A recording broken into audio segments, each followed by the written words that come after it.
Mr. and Mrs. Smith. As you're aware, your 14-year-old son David is suffering from acute lymphoblastic leukemia.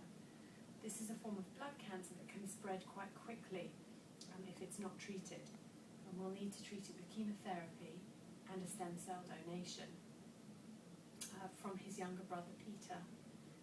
He is the only match.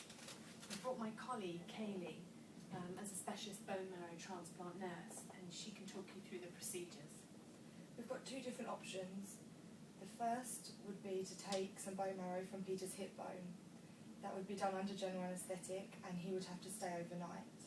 The second option is where we would give him injections for 4 days up until the extraction, where we would take blood out of one of his arms, take the stem cells out, and then put it back into his other arm. However, because he's only 10 years old, we usually would use a central vein, for example one in his neck, which would use general anaesthetic again. Well, I'm actually worried about Peter's safety. I did some research and it said that he could experience some serious health risks, such as lower back pain, fatigue, bleeding at the collection site, and of course general risks of anesthesia, such as infection and nerve damage. The risks are really very minimal, but you should, however, think about the consequence for David if he doesn't get this donation. I'm sorry to say there is a very good chance he'll die.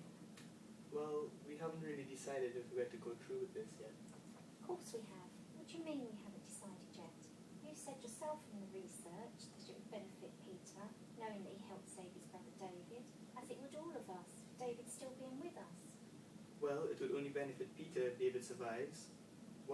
How would he feel if David dies? This is David's only chance. How would Peter feel if David died without even trying?